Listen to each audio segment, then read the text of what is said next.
Good morning, Richard Calhoun, real estate broker with Creekside Realty, working with buyers and sellers in Silicon Valley for 40 years. Here to talk about week number 2 in 2022. The URLs have changed a little bit. For getting to the Saturday morning lives, you put in tinyurl.com/SVREMG in 2022. To get the handout, which is posted, you added the letter H and 2022-01 15. To get the past archives on YouTube, you just put in the root URL, and to get to a specific one, you put in the 8-digit year, month, date code. If you're going back to 2021, you have to use the old URL. With that, I'll get into data. Notice how steep these lines are. That's one of the issues with the cyclic nature of real estate. At this time of the year, the data is so impacted by the holidays that it's really hard to make much sense of it. We'll try to do it based on past track records and other data that I've already looked at. The blue line down here are the first 2 weeks of 2022 total inventory. So you can see the total inventory is only about 65 to 70% of the level you'd expect it to be. Last year, we were above normal, somewhere around 155% of normal. We only have 1/3 the inventory that we had last year. That's causing a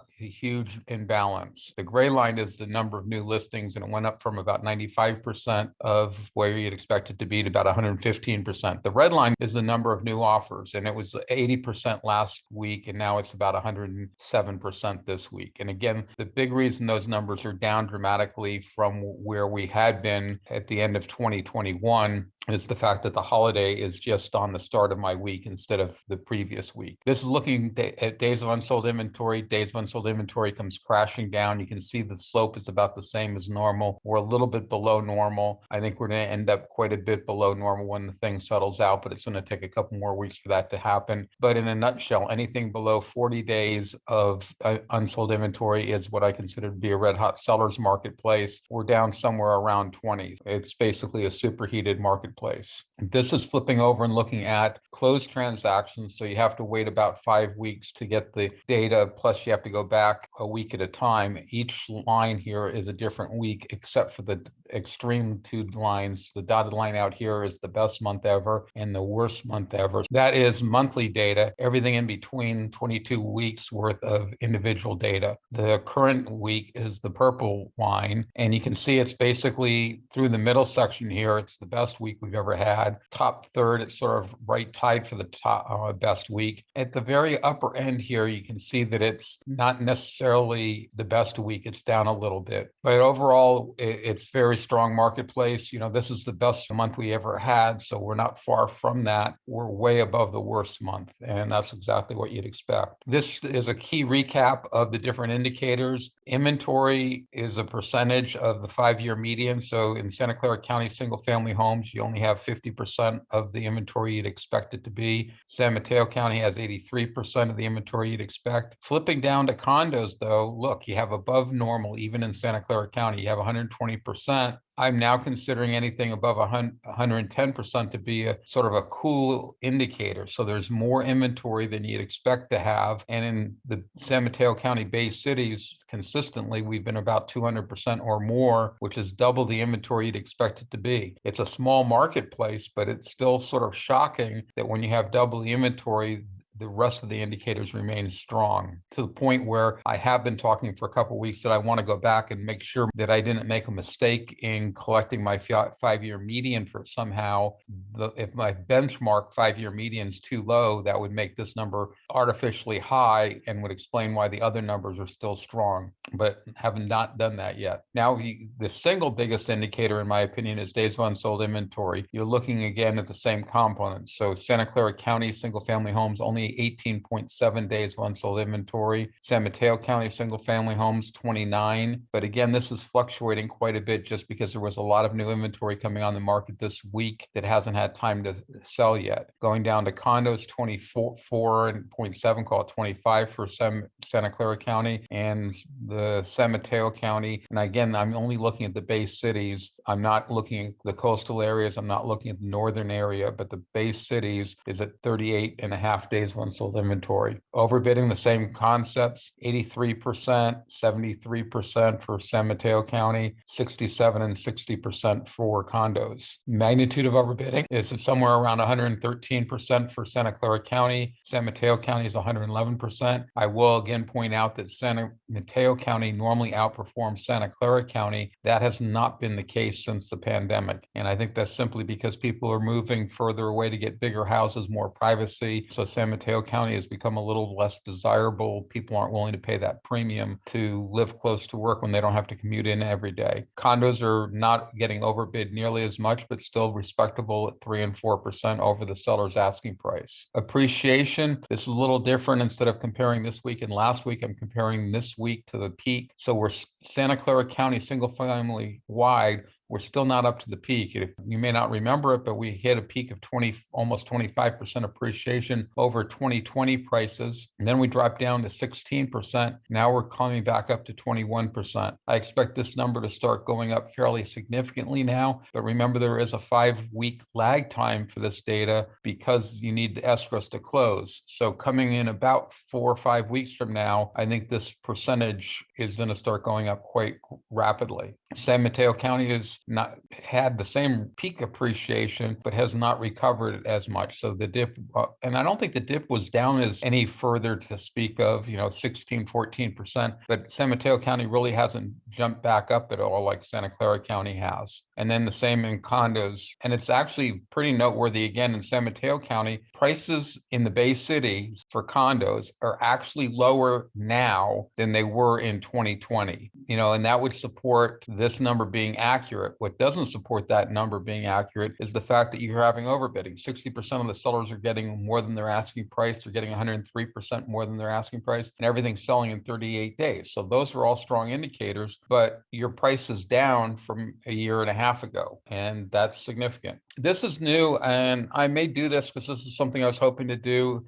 talk about things that are happening, newspaper articles, etc. And people have been asking me, with the huge increase in interest rates from basically a low of 2.65, not very many people got that. Not that many people got below 3%. A few people did get 2 and 7/8 and things of that nature. But even if you take the lowest rate going up to the current rate now of 3.5%, that's a 32% increase in the interest rate. So housing payments are tied to interest rates, everybody, and therefore the prices are. Well, not really. And the Mercury News wrote an article and they said that there was people's purchasing power dropped by 10%. I think that analysis is flawed. It's actually only 8%, and I'll go down and explain why. At 2.65%, what the lender looks at is total payment. So your principal and interest payments change with interest rates, but as the interest rate goes up, the amount of principal you pay actually goes down each month. So the increase is not linear. Your property taxes at 1.25%, which is a fairly significant portion of the payment at 3.5% interest, about 25%, it's fixed. Your insurance payment is fixed. So when you get the same PITI payment and go back up and look at what kind of loan amount you can get, what your purchasing power has only dropped by 8% with a 32% increase in interest rates. That, I think, in a nutshell, explains why when people ask me all the time, rising interest rates, that means prices of homes are going to fall by as much. No. And the other thing that's not in the numbers is sellers always want to get more than the house next door. They always want to be the highest price in the neighborhood. And so what happens is the volume drops dramatically, more so than prices dropping. And most sellers don't have to sell, and because they don't have to sell, they have that luxury of holding out. And with that, we're back to the root URLs. I've already gone over that a little bit, so I'll just pause and see if anyone has any questions for me, and then if not, I'll proceed into details. Not seeing anybody with a question. Going on to the details. This is the micro market data. This is interesting because you can use it in a couple different ways. You can pick the area that you're looking in and find out what kind of competitiveness you're going to have in that particular area, or you can come over here on the right hand side and pick out your price range range and find out what geographical areas you can have. For the first three columns, the redder the color, the hotter the marketplace. For the fourth column, it's simply the price. So your red areas, your most expensive areas, the color is assigned based on the median, which is the middle number. Countywide data, is I've done it in thousands. All the other micro market areas have done it in millions. And that's just so that it jumps out at you is why the difference. Don't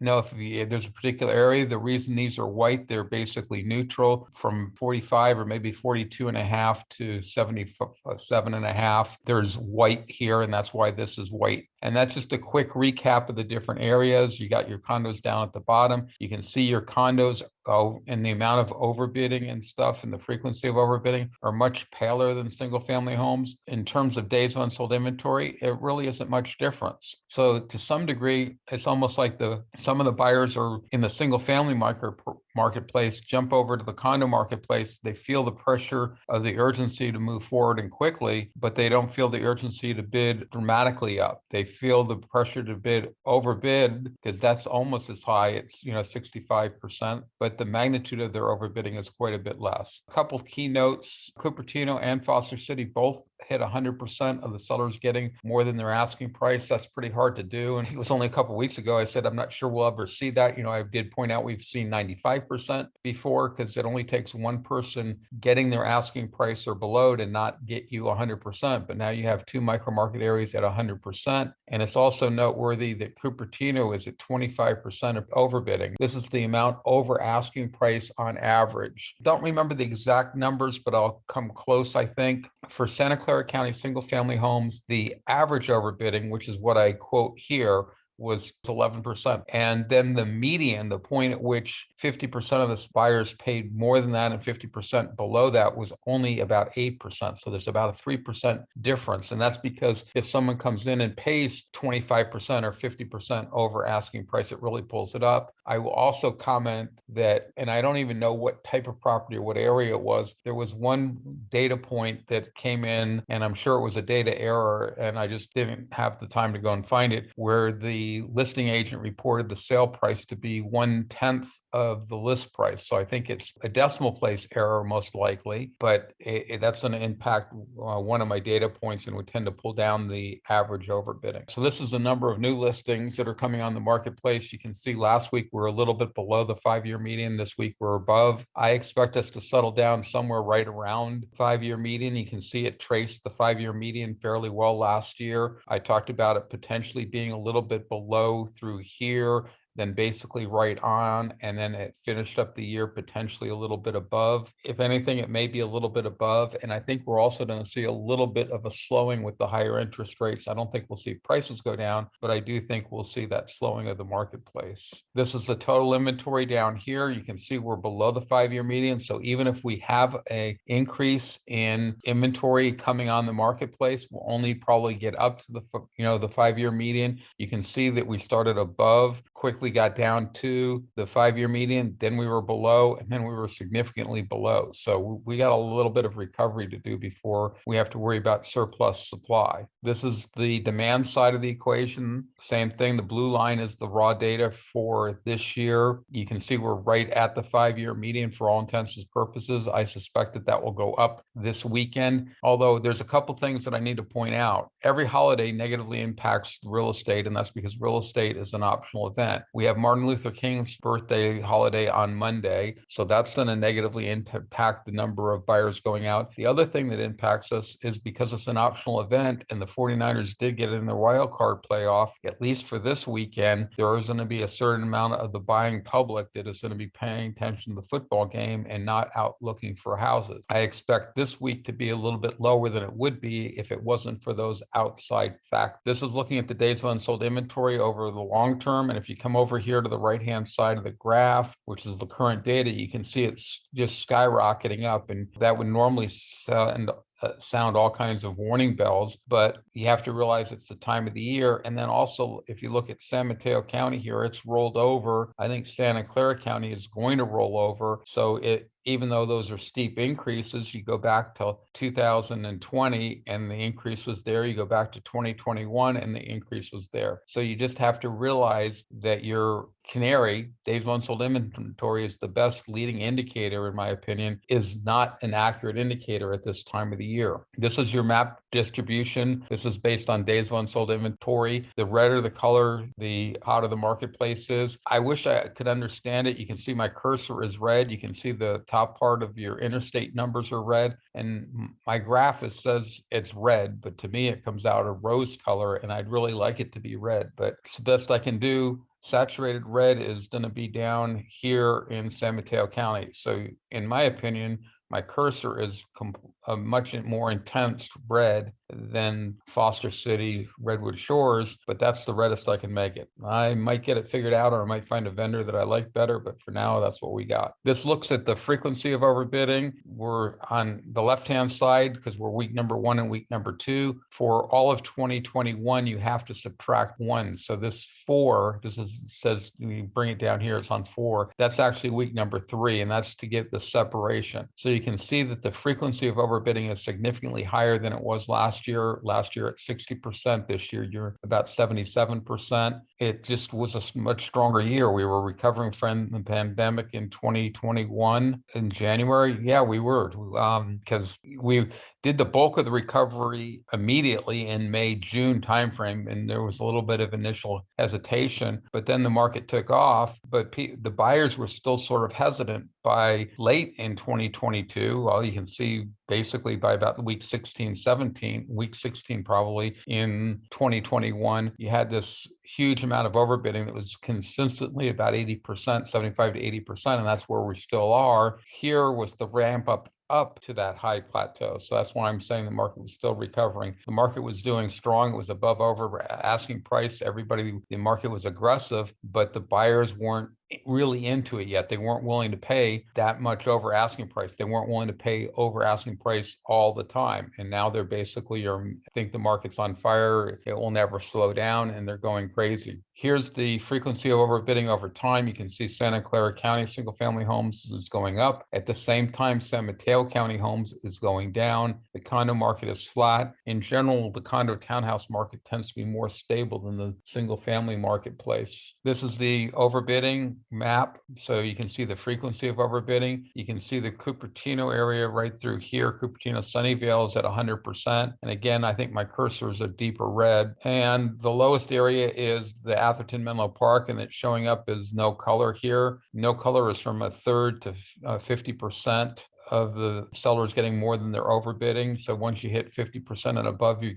start getting color. So at 44, there is no color associated with it. But everybody else is above 50%, with the second slowest being the coast, the San Mateo coast over here, Half Moon Bay, Pacifica, Moss Beach, all those beach communities. We're at 56%. The sellers are getting overbid. Magnitude of overbidding. This is how much the buyers are willing to overbid. And you can see we're up here at 111%. I think this is basically a record, and it's not a huge difference, but I sort of remember San Mateo County at the previous peak getting up to 112% and Santa Clara County getting up to 110.8%. This is the macro data, so you're combining both of them, but you're also combining condos and townhouses. So condos and townhouses tend not to get overbid that much, and that's why this being at 111%, 111.5 last week, at least very close, if not all-time record high. I think they are probably record highs. I don't have the macro data long term because until the pandemic, I was opposed to doing macro data. The purpose of the data is to understand what's happening in the micro market areas. Everybody, including myself, thought the market was going to crash. So this was a way to get an idea of how much the market was crashing. And instead, it's an indication of how well the market's doing. Here's your overbidding by the different micro market areas. You can see Cupertino's is 126%.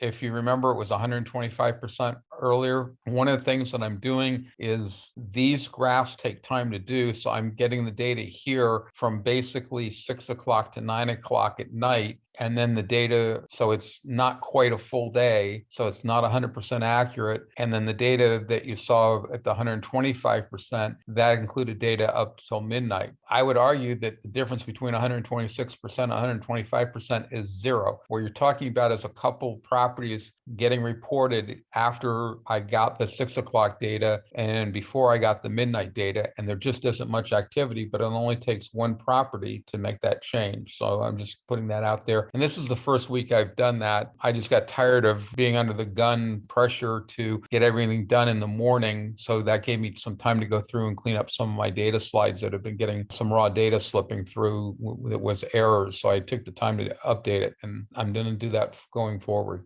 This is the overbidding distribution curve. You can see the dotted lines down here are the oldest of the 22 weeks, followed by the dashed lines, followed by the solid lines. So in general, the trend has been up. There is some bounce back and forth from week to week, but you're going to have that in a database. And when you're looking at weekly data, each line is completely new data, where when I'm using 35 days, 5 weeks of data, you're dropping 1 week and getting 1 week in. Only 20% of your data is new, and that gives you a lot more stability so you can actually see what's happening, where with overbidding it's 100% new data because we're only looking at a week. But you look at the general trend, and that's why bouncing, if the order in any of these isn't exact, it doesn't bother me. The general trend was up, and we're approaching the strongest data we ever had. This is just the last 12 weeks, so you can see it a little stronger. And again, the same sort of trend. You can see the dotted lines are down at the very bottom, the dashed lines are sort of in the middle, and the solid lines tend to be up at the top. Now, the yellow line right here, which is 4 weeks ago, is actually sort of towards the bottom third, but that's the dip below. Here it's in the top third. So you sort of have to look at the overall trend, and you also have to look at, anytime 75% of your sellers are getting some percentage above their asking price, you get a strong marketplace. And when 15% of the sellers are up here getting somewhere between 20 and 25% above their asking price, that's a strong marketplace. This is the sale price distribution map. And you can see here, the bluer the color, the more below the median price you are, the redder the color, and the more above the median price you are. The white color, which is basically Redwood City, that's the median for both counties in single family homes. So you can see the Bay Cities is only slightly above the Redwood City area. And you can see that the Bay Cities is at 2.4. But you come down to Cupertino and Sunnyvale, you're at 2.6. So Cupertino and Sunnyvale median price is now more expensive than the Bay Cities median price. That did not used to be the case, but I have taken some people out of Santa Clara County into San Mateo County because they thought they were getting more house for their money in San Mateo County, which didn't used to happen at all. This is the price over time. This is the median price of the three components. The red is Santa Clara County. The gray on the top is San Mateo County, and the yellow is condos and townhouses. And you can see the fluctuation. Look at how much the single family shot up and then rolled down, then was flat, jumped up, slow climb, price correction, slow climb, flat, and then a little bit of a climb last year, where basically in the time of the year you wanted to go up fairly significantly. You can see the fluctuation too right through here in San Mateo County. But condos and townhouses on the other end, basically, yes, there is some fluctuation, but it's a lot more stable of a data place. And that's sort of what I say is townhouse marketplace just doesn't have the huge fluctuations that we tend to have in pricing in the first quarter in the single family home marketplace. This is the appreciation. You can see South County is now at 35% appreciation over 2020 pricing. The moderate low areas are 33% over. And then the yellow highlights show you where the weak is. So you can see that several of your micro market areas in Santa Clara County, in fact, I think every one of them. So every one of the micro market areas in Santa Clara County has been at its peak since November 20th, but the county is not at its peak. And that's just because you're having a shift. And if lower priced homes are making a bigger percentage of the marketplace than they were back here when you had the high of 24%, you're not going to be there. The other way to look at it, if you look at it, the only one that's less is East San Jose at 18%. But if you were to take any sort of average of these numbers other than the county, you'd come up much higher than the 21.4%. That just means that this area with 18% appreciation is making up a bigger portion of the overall macro market in Santa Clara County to make this number be as low as 21%. This is not comparing complete apples and apples, but it's the table, and what it's doing is it's sort of forward looking, and I made a mistake. I did update this, so this should be the 15th up here. This is data through midnight last night, and it's comparing it to data as of February 5th. So we're not there yet, so you can't compare. And inventory is one of the numbers that's going to grow fairly significantly. So right now we only have 250 single family homes available, where our previous record low was 452.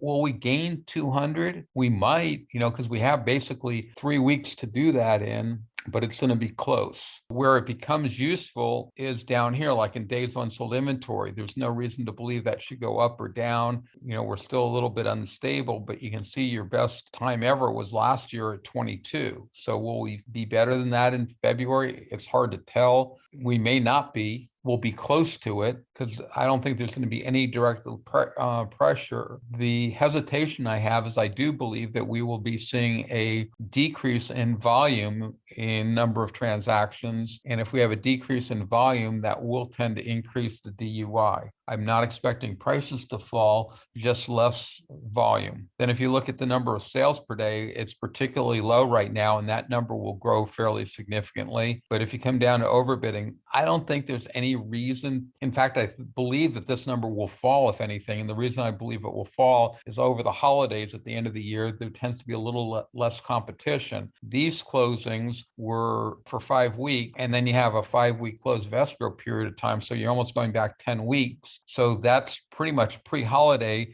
where buyers were going crazy and bidding the price way up. So that's why I think this is 113% almost. And I think you'll see that number come down. So this is sort of forward looking of what the numbers are. This column is current numbers, but then you're comparing it to forward looking numbers. This is comparing apples to apples, because this is the numbers, but now we're looking at where the data was on January the 5th. Now, January the 5th wasn't that long ago, but we're sort of looking at the data in the rearview mirror, because this is behind us now. But now you're at least comparing apples and apples. So when I can say we were at 182 single family homes, you can see there was never a period of time when it was that low before. We did get down to, I think it was 153, it was right in that range, 153, 154, 155 single family homes. I forgot what day that happened on, probably on the 2nd of January. And so we actually already recovered by about 30 homes coming on the market, probably on that Monday.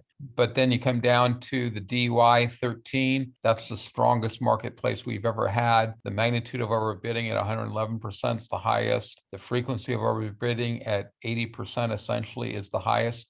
Close in 2017, but still getting outbeat. And 75 to 80%, it's not a huge difference in magnitude, but it gets increasingly hard to increase the number as that number goes up. So once you're to increase by 5 at 50, that's pretty easy. Increasing by 5 at 80%, it gets to be pretty difficult. And with that, I believe I'm done. These are the URLs. I'll pause and see if anyone has any questions. And if not, I wish everybody a nice week. Any questions? Not seeing any. Take care, everybody. Bye now.